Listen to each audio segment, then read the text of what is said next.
وعلى آله وصحبه أجمعين.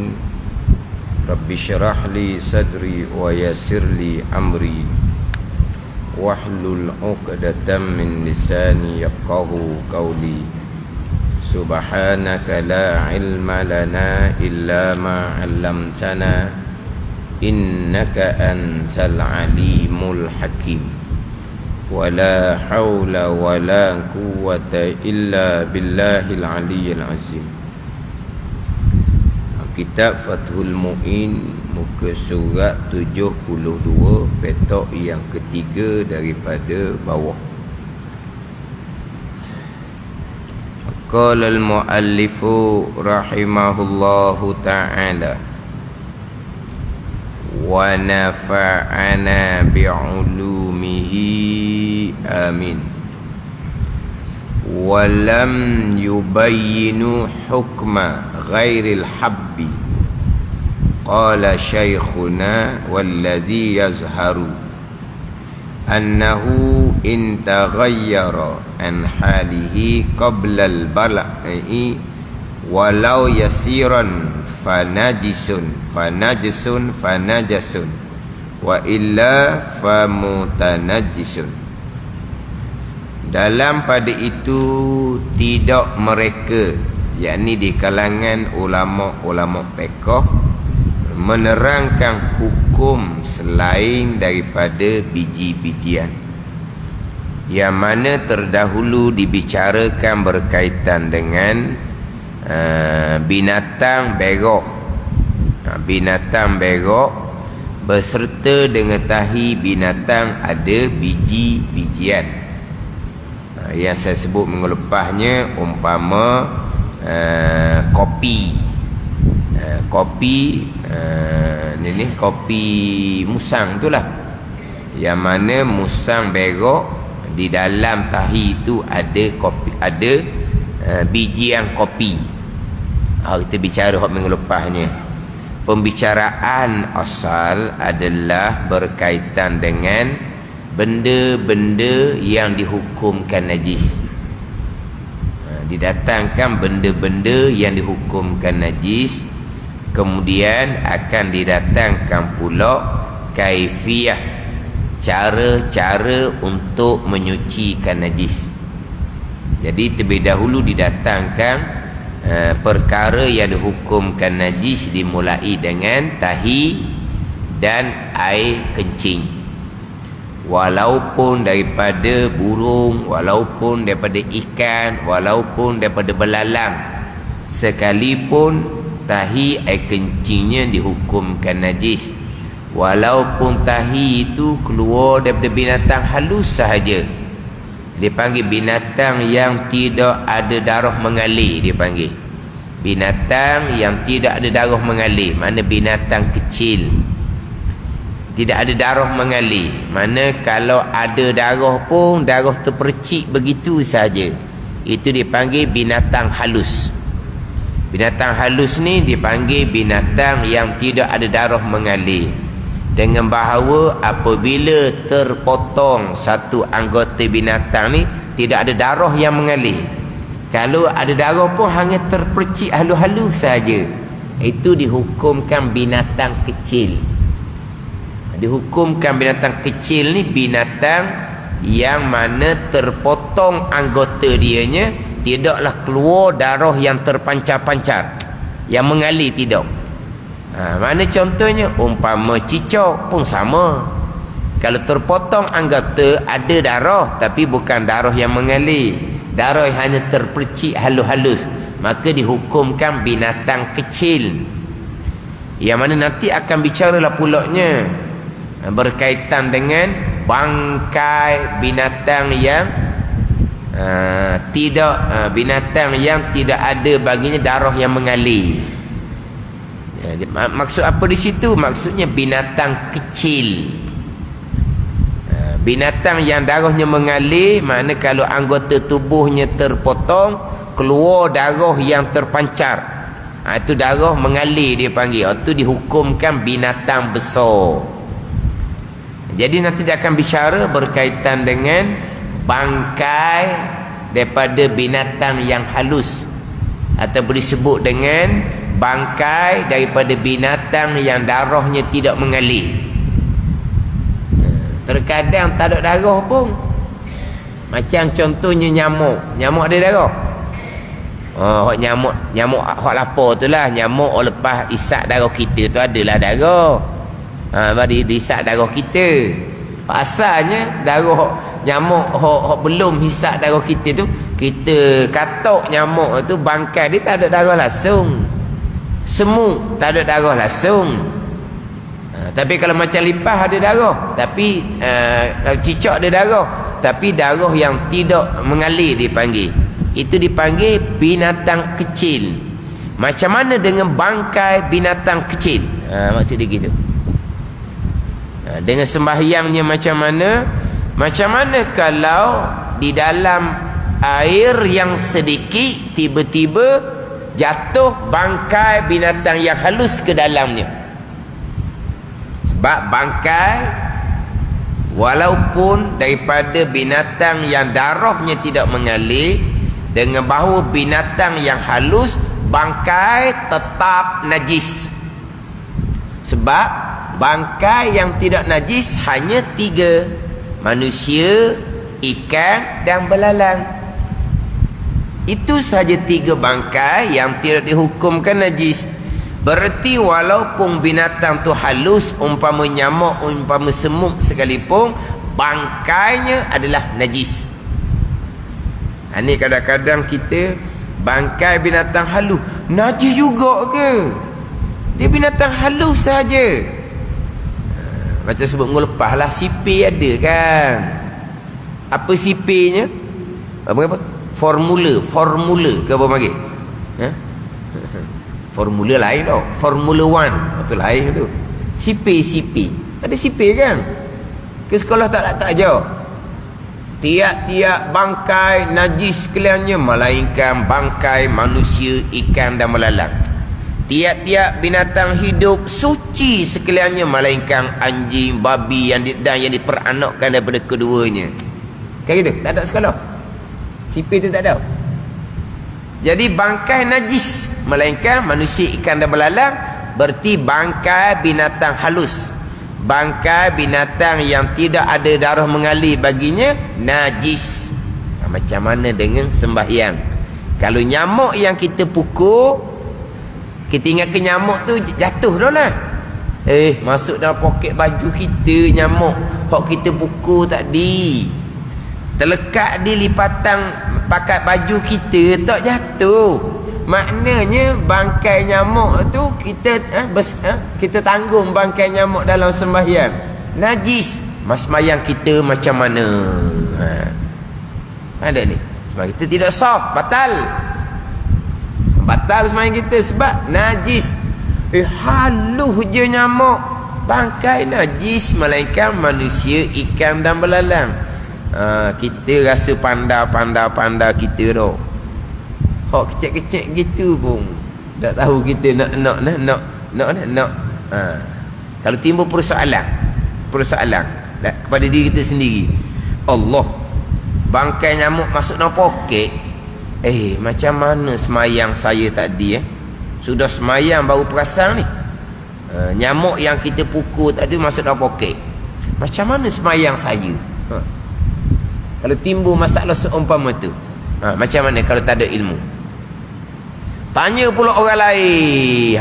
Saya dok, boleh tanya dok, saya tadi tak perasan bahawa nyamuk yang saya pukul tu dia masuk dalam poket baju. Jadi maknanya saya semayang berserta dengan bangkai nyamuk. Macam mana semayang saya?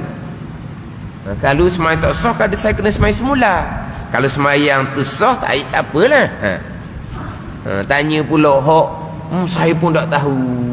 Senang jawab tak tahu. Dia panggil penjahit basi. Minta maaf saya dah reti. Senang. Kena jahit murakkab pula diwak pandai. Tak apanya, binatang halus je kan. Tu jahit murakkab. Kenapa jahit murakkab? Dia jahit tapi tak sedar dia jahit. Dia tak tahu tapi dah tahu dia tak tahu. Mana ni? Dia jahit baru dia jahit. Dia tak tahu baru dia tak tahu. Dia panggil jahit murakkab. Jahit yang bersusun daripada 2 jahit. Dua tak tahu. Dia tak tahu bahawa diri dia tak tahu. Tu dua kali tak tahu. Dia panggil jahil murakkab ni payah. Tapi nak ceritanya kadang-kadang bab hukum fiqh sekecil-kecil perkara tu sahaja. Bila berlaku pada kita tak tahu macam mana, tak tahu. Bangkai hukumnya najis, semayang tidak sah. Oh, kalau macam bangkai juga tapi masuk dalam air yang sedikit. Air yang sedikit tu sama ada air masuk ke air mineral. Air yang sedikit tu umpama air teh ke. Bangun pagi esok tutup air dalam bekas dalam kolej. Kolej tau. Kolej. Kemana apa? Bekas air. Ada nutup tu lah kolej tau. Kolej tu bahasa buku ke bahasa Terengganu? Memang bahasa buku. Kolej. K-O-L-E. Ke mana? Dia panggil apa? Dia panggil apa? Bekas air. Kita buat air teh apa tu lah. Lepas tu kita ada tudung tu panggil apa? Bekas air. Kita kolej lah begitu tau. Kita tutup tak rapat. Maknanya kita kira nak minum pula lah. Tak apalah. Mana kalau air tu sejuk dah, kita nak sejuk lagi tu buah air batu. Dah. Air panas. Bila jadi sejuk, tu sedap nak minum. Kita jadikan lebih sejuk buah air batu. Boleh minum sedap ah. Tambah gula sikit. Dia dah tahu. Buka-buka bekas tu ada bangkai semut. Bangkai semut ni najis. Kalau semayang tidak sah. Tapi kalau air ni sedikit ni, najis dah air. Dimaafkan, air tak jadi najis. Buang pakai semut, air tu masih lagi boleh diminum. Kan bangkai semut tu najis, macam bangkai nyamuk najis. Kalau ada dalam poket semayang tidak sah. Bangkai najis yang sama masuk dalam air yang sedikit, air boleh pakai pula. Dimaafkan pada air pekoh. Dimaafkan pada air. Mana apa? Tidak menajiskan air yang sedikit. Tidak dimaafkan pada semayang. Dengan mana apa? Semayang jadi batal. Tu hukum fiqh. Hukum hak asas-asas sahaja. Mana? Tu orang belajar dia kata lepas belajar banyak tak tahu. Memanglah. Belajar banyak kita tak tahu. Kalau kita tak belajar, kita tahu belaka. Senang. Tak belajar, tahu belaka. Lepas belajar, barulah. Ilmu mana pun samalah. Ilmu dunia. Lepas kita belajar, banyaknya kita tak tahu sebelum belajar. Memanglah. Tu kan? Belajar ilmu dunia. Hari-hari belajar. Maknanya kita tahu tak sebelum tu baru kita tak tahu. Tahu lah. Kena belajar molek lah. Ilmu agama. Tak payah belajar. Dia panggil binatang yang darah tidak mengalir. Tapi dalam bab tahi, walaupun binatang kecil sekalipun, kalau dia ada tahi lalat contohnya, najis. Lalat binatang kecil. Lalat tu berok, tahi dia warna hitam. Bukan tahi lalat ada di tubuh tu, bukan tu. Tu tahi lalat. Tu tahi lalat, panggil lah tahi lalat sebab tahi lalat sungguh memang warna hitam. Tahi lalat sungguh ni najis. Tapi lalat binatang kecil, tahi air kencing, walaupun daripada binatang kecil sekalipun, tahi air kencingnya najis. Ada ni tahi air kencing walaupun daripada binatang yang daging dia, walaupun daripada binatang yang apabila bangkai daging ni boleh dimakan, tahi ikan, tahi belalang, tetap najis. Dan termasuk juga tahi daripada binatang yang daging boleh dimakan, najis. Ni. Jadi bicara bab tahi dan air kencing. Disambelkan pula dengan bicara dalam tahi itu ada bijian. Apa hukum bijian tu? Yang tajuknya bicara barang yang dihukumkan najis, tahi dan air kencing. Selesai di situ. Di mana dia pun apa? Dia sambilang. Dia panggil istitrak. Mana apa ni? Dia datangkan. Macam mana kalau dalam tahi tu ada biji-bijian? Contohnya biji kopi. Musang makan kopi, biji kopi, musang berok, keluar biji kopi. Tahi musang tu najis. Biji kopi tu macam mana? Jadi kalau biji-biji yang keluar bersekali dengan tahi tu, tahi binatang, biji-bijian tu maknanya kalau kita tanam boleh tumbuh. Mana biji-bijian tu tak punah langsung. Maka biji-bijian tu kekal hukum suci, cuma mutanajjisun, kena najis. Mana apa? Kena basuh dulu molek. Tapi zat bijian tu kekal suci. Kan biji kopi tu suci. Masuk dalam perut musang, keluar bersekali dengan tahi. Tapi biji kopi tu kekal hak asal, kerah. Mana kalau biji kopi tu ditanam akan tumbuh pokok. Maka biji kopi tu kekal suci, tapi mutanajjisun, kena najis. Sebab dia bersama dengan tahi, basuh balik, maka kopi tu hukumnya suci. Tapi kalau biji-biji yang tu keluar, dia ada dah ngekoh ke, dia ada berubah dah, maka biji-bijian tu dihukumkan najis seperti tahi itu sendiri. Dia gitu. Sebab apabila biji-bijian tu sudah merekoh, bererti tahi itu sudah meresap ke dalam. Tahi sudah meresap ke dalam. Sebab dia ngekoh dah biji-bijian, mana tahi itu sudah meresap ke dalam, maka dihukumkan najis biji-bijian tu. Ini bicara pekoh. Kemudian dalam pada itu tidak mereka, ini ulama pekoh, terangkan hukum selain dia biji-bijian. Selain ada biji-bijian, najis ke tidak, selain ada biji-bijian. Guru kita menjelaskan.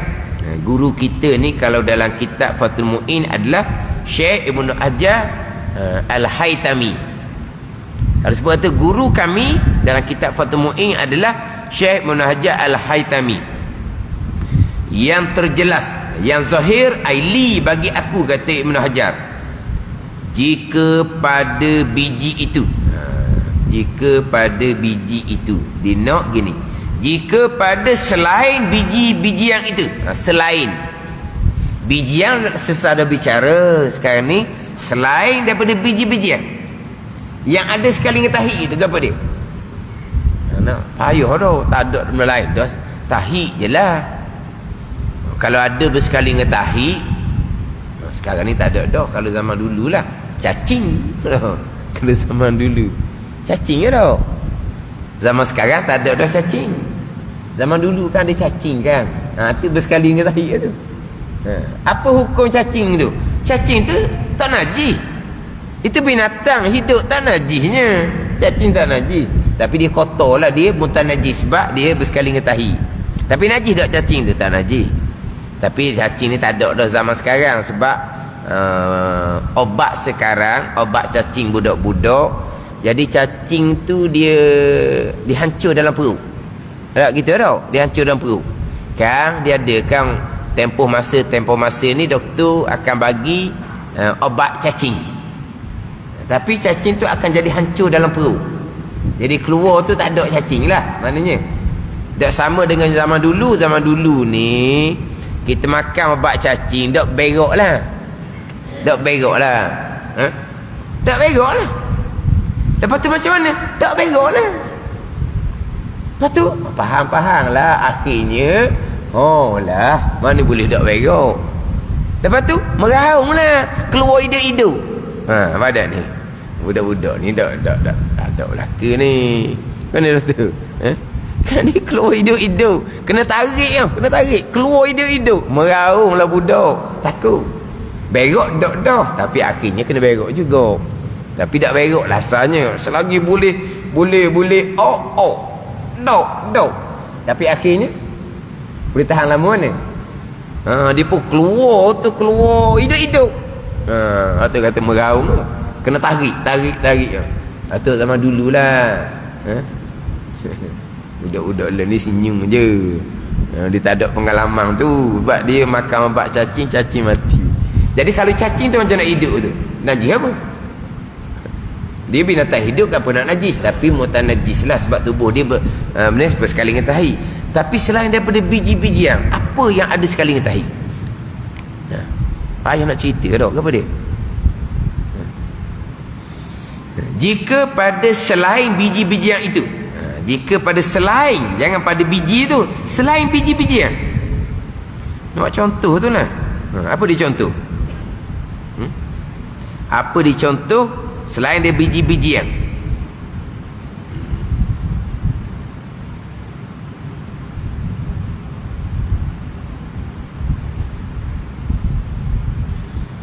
Dalam i'anah ni, selain dia biji-bijian, seperti telur. Telur ialah telur binatang, dia tak keluar sekali tahi tau. Keluar sekali tahi. Kalau ayam bertelur je tau. Ketelur apa sekali dengan tahi. Dalam i'anah ni lagi wal lauzi. Lauzi ni kacang luz. Kacang luz ni macam mana saya tak kenal lah. Wal juzi, dia seperti wohnyo tu. Apa jenis hok keluar ni wallahu alam lah. Mana kalau kita kata binatang tu berak, keluar telur sekali dengan tahi. Contohlah kita kata, bukan bijian ni, keluar telur.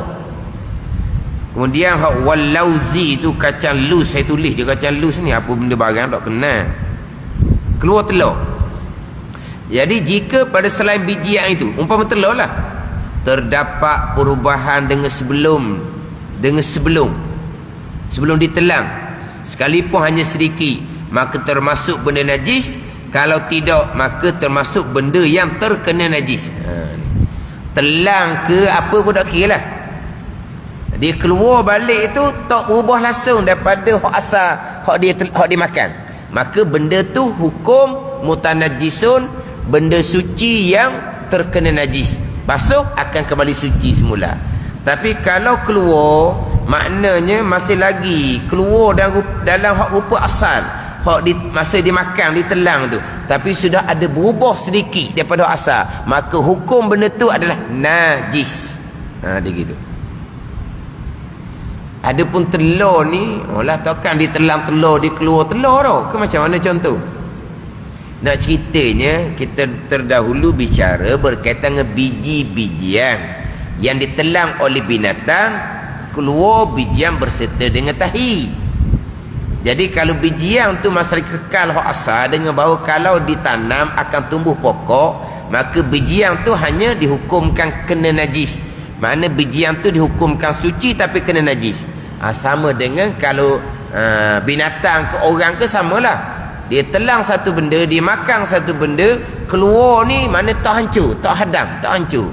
Keluar ni masih lagi seperti hak asal pada masa telang.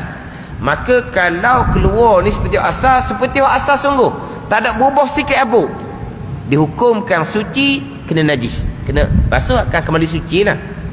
Mana ni? Adapun kalau berubah walaupun sedikit, dipanggil benda najis. Kena buat cerita, nak buat contoh orang telang dadah, kan dia kan telang dadah tau.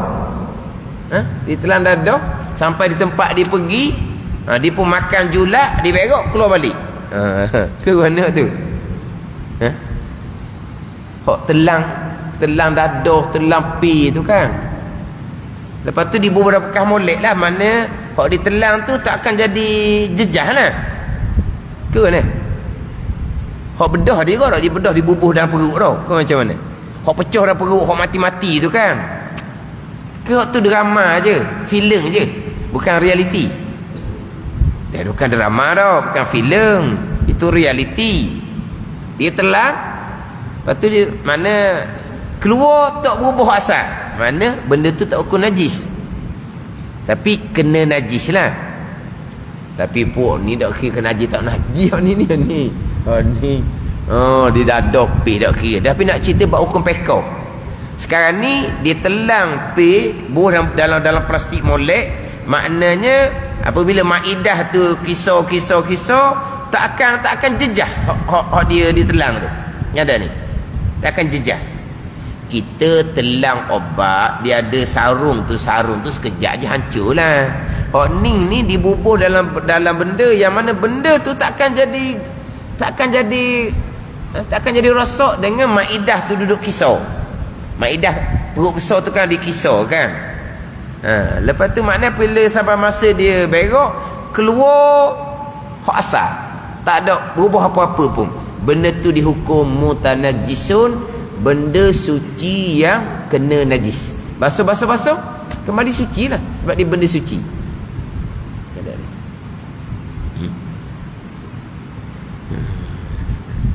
Apa panggil apa? Keldai. Keldai dadah. Dipanggil keldai dadah. Mana sanggup telang. Tu jadi pecah dalam perut orang mati, bukan gitu. Kan? Mana kalau telang gitu kok lalu kok tu tak nampak aku macam mana. Kau kena takak tu kan.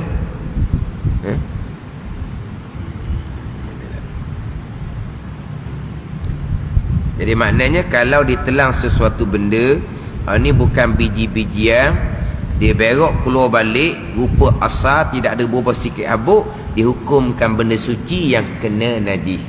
Ini bicara fiqh gitulah pada ni. Wa fil majmu'i anisy syaikhi Nasrin al-afu an bauli baqarid diyasah alal habbi.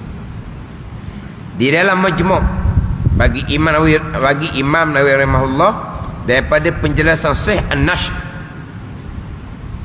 bahawa air kemih, air kencing sapi penggiling, lembu yang duduk giling ni, mengenai biji-bijian yang digiling adalah bisa diampuni adanya. Sekarang dia menggunakan lembu untuk pijak, nak gini untuk lembu untuk lembu yang digunakan untuk pijak biji-bijian. Macam mana hak lembu tu, ataupun binatang mana-mana sekalipun. Jadi dalam dia pijak biji-bijian tu, dia kencing, itu di antara najis yang dimaafkan sebab sukar untuk dipelihara. Sebab sukar untuk dipelihara. Dia perkara-perkara najis ni, perkara-perkara najis ni apabila darurah maka dimaafkan. Bila kesempitan sukar untuk dipelihara maka dimaafkan. Jadi binatang ni dia hak cara biji-bijian tu. Tanda ni. Dalam binatang duduk pijak biji-bijian, duduk kisar biji-bijian, memanglah binatang ni kencing. Kena air kencing tu dimaafkan. Dimaafkan sebab apa? Sukar untuk dipelihara. Wa anil juwaini tasydidun nakiri alal basi anhu wa tathhiri. Dan daripada penjelasan Al-Juwaini ni ayah kepada Imamul Haramain,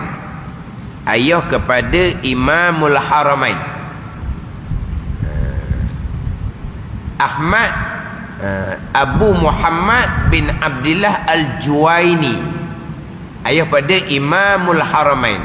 Imamul Haramain namanya Muhammad.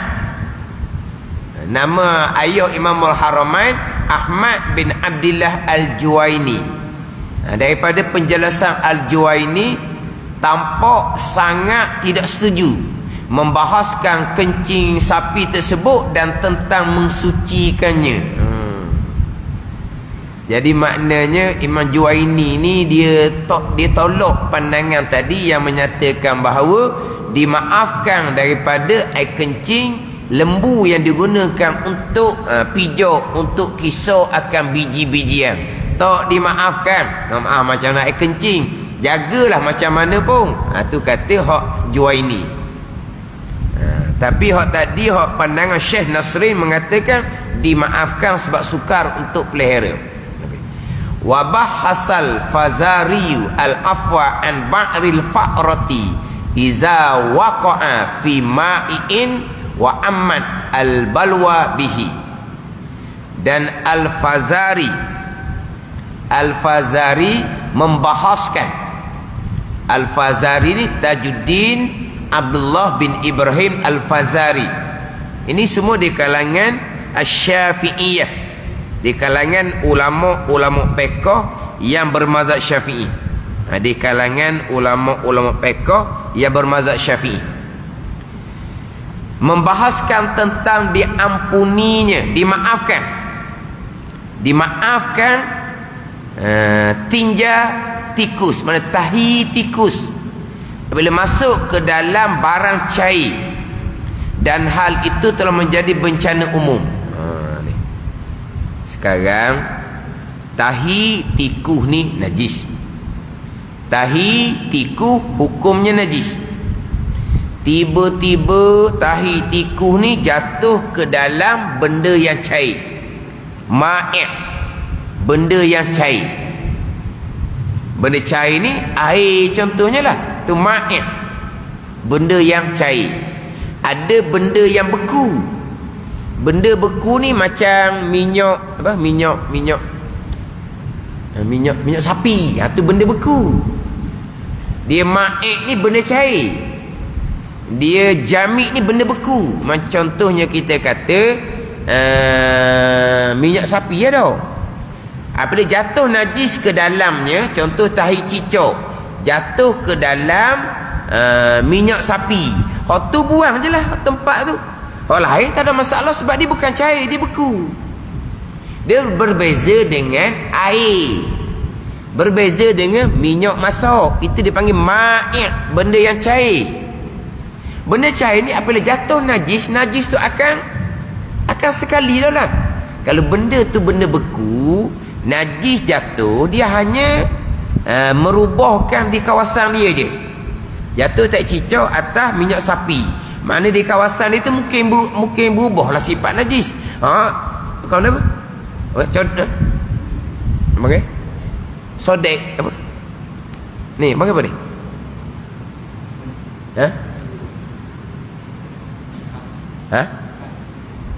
Sodek lah. Ambil betul lain. Orang lain tak jejah sebab dia benda jamik, benda beku.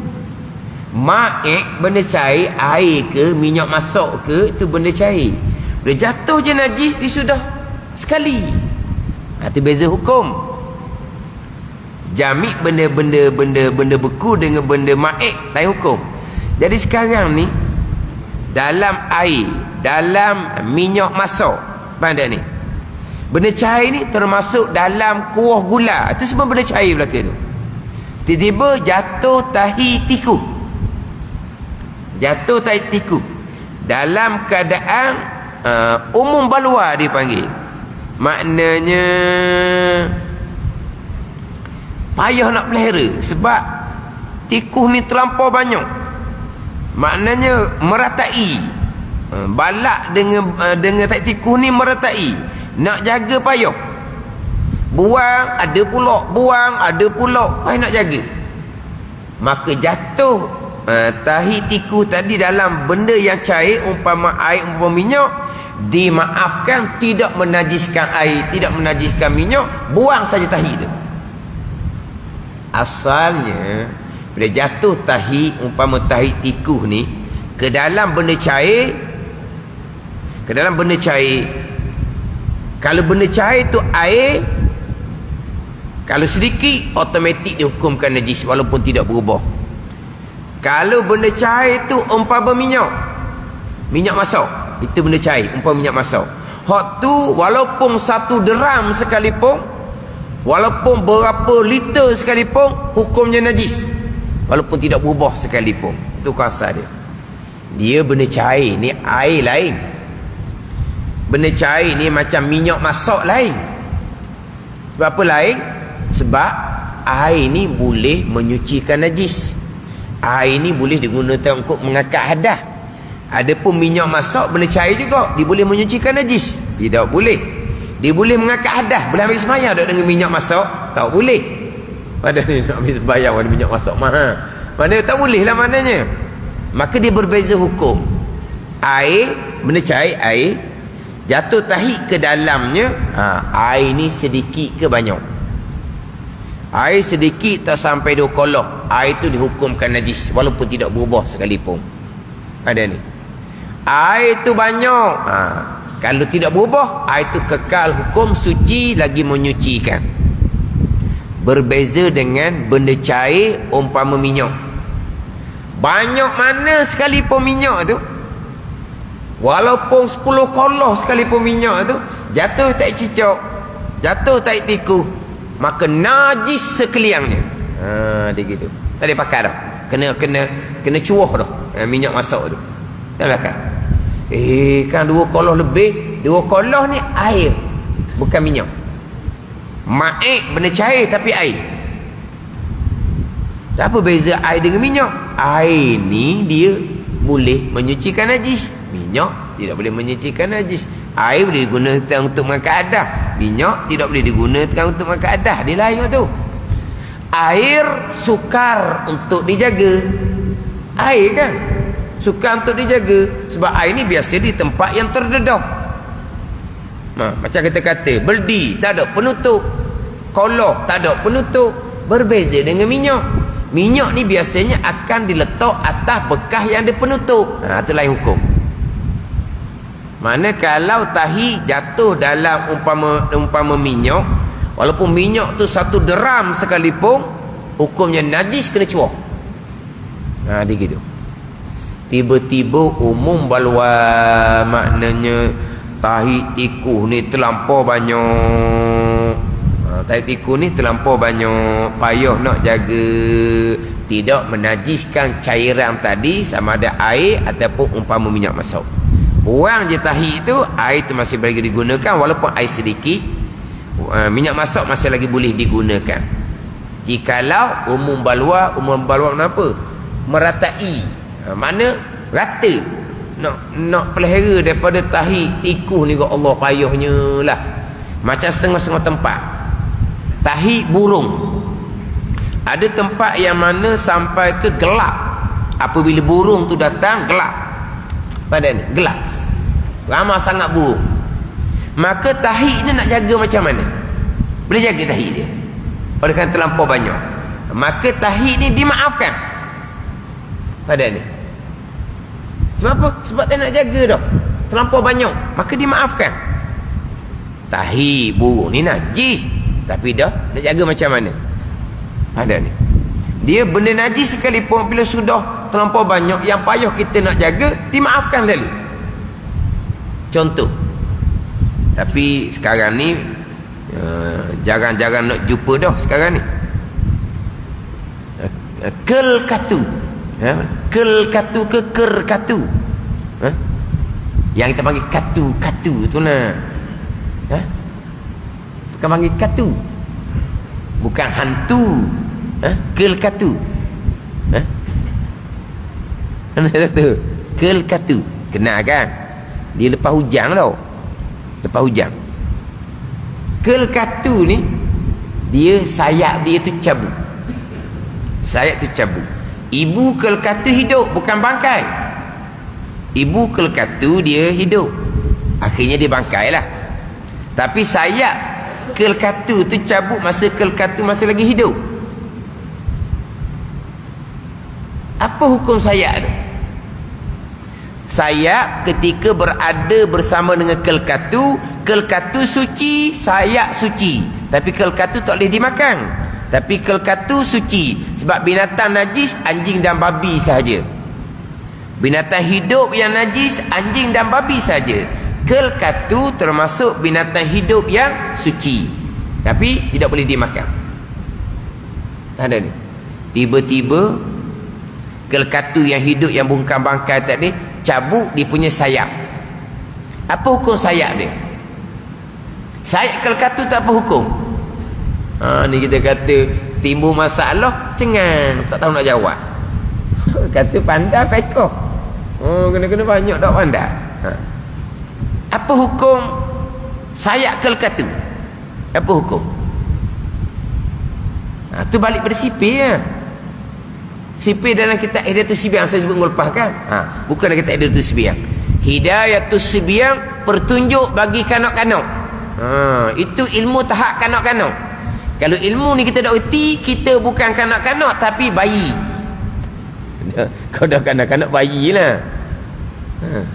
Tapi dia tak sebutlah Hidayatus Sibiyan petunjuk bagi kanak-kanak. Dia sebut petunjuk bagi orang yang baru belajar. Mana apa tu? Kanak-kanak baru belajar.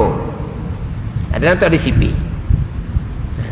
Jadi bulu sayap daripada binatang yang daging tak boleh dimakan, kelkatu tak boleh makan, maka sayapnya hukum najis. Sebagaimana bulu yang cabut daripada kucing, kucing binatang yang tak boleh dimakan, maka bulu kucing hukumnya najis. Ada ni bulu kucing yang ada tubuh kucing tak najis, tapi dia cabut je bulu kucing daripada tubuh kucing, hukum najis. Sebab apa? Sebab kucing binatang yang daging tak boleh makan. Adapun bulu kambing, bulu arnak suci. Cabut masih hidup, bulu kambing suci. Bulu arnak suci sebab kambing binatang yang daging kita boleh makan. Arnak binatang yang daging kita boleh makan. Bulu yang cabut pada masih hidup kena suci. Bulu ayam, sayap ayam, sayap bulu ayam. Hok buat ting-ting tu lah, titing. Titing tahu titing? Tahu titing? Bukan titing hok bola Terengganu hari tu. Titing tu lah, dia ambil bulu ayam, wanda dia buat ambil daripada ni tayar buat bulat, lepas tu dia titing lah ni, titing. Kadang budak-budak sekarang ni. Bulu ayam apa hukum dia? Suci, sebab ayam binatang yang daging dia boleh kita makan. Tapi bulu kucing najis, sebab kucing binatang yang daging dia kita tidak boleh makan. Sayap kelkatu najis, sebab kelkatu binatang yang daging tak boleh makan. Tapi jangan dia mari banyak kelkatu, kita nak buat warna. Ada ni nak buat warna dengan najis tu. Bila kita semayang, akhirnya kita bersentuh dengan sayap kelkatu yang hukumnya najis. Kita bersentuh dengan kelkatu tak ada masalah, sebab kelkatu binatang hidup, hukumnya suci, dia bukan bangkai lagi. Tapi apabila sayap tu tercerai daripada kelkatu, maka sayap tu hukum najis. Tapi oleh kerana sayap tu terlampau banyak, nak pelihara payah, dimaafkan, tak batas semayang kita. Gitulah. Kalau jadi terlampau banyak yang tak boleh nak jaga, gitu. Benda najis sekalipun, tadi macam cerita bab tahi burung terlampau banyak, tahi itu dimaafkan. Kena di tubuh kita dimaafkan, kena di pakaian kita dimaafkan. Sebab apa? Nak jaga macam mana? Sampai ke langit pun gelap oleh kerana terlampau banyak. Tapi hukum asalnya tahi burung najis lah, tahi tikus najis lah. Tapi dia terlampau banyak, tahi tikus ni dia jatuh ke dalam cairan, maka tidak menajiskan cairan. Sebab apa? Sebab dia terlampau banyak.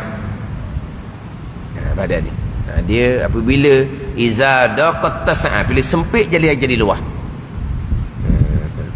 Bila sempit jadi luas, memang najis, tapi akhirnya tak boleh nak jaga, dimaafkan. Tapi najis, jangan salah faham, najis tetap najis, tapi dimaafkan. Bila tahi tikus yang terlampau banyak jatuh dalam cairan, dimaafkan dengan bahawa tidak menajiskan cairan, umpama air ataupun minyak.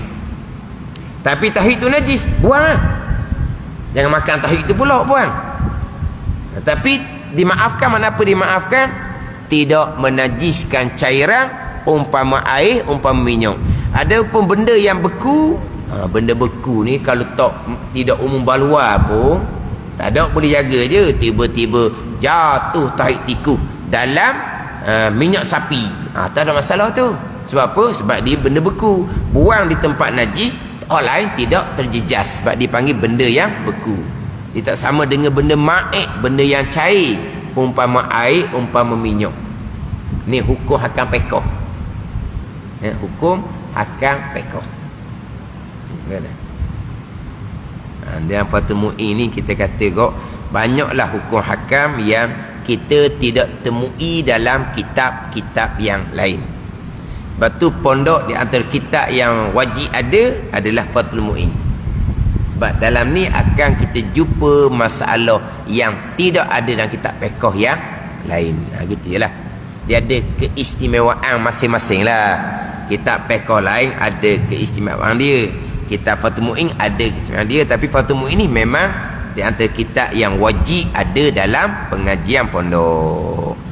Wa amma ma yujadu ala waraqi ba'di syajari kal gharwati fanajisun. Wallahu a'lam. Bismillahirrahmanirrahim. Alhamdulillahirabbil alamin. Wassalatu wassalamu ala sayyidil mursalin wa ala alihi wa sahbihi ajma'in. Allahumma ftah alaina futuhal arifin. Allahumma allimna ilma akadamin wa fahimna famasabikin warzuqna ruqat talibin. Allahumma zidna ilma wa alhiqna bis salihin. Wa sallallahu ala sayyidina Muhammadin wa ala alihi wa sahbihi wa sallam. Walhamdulillah.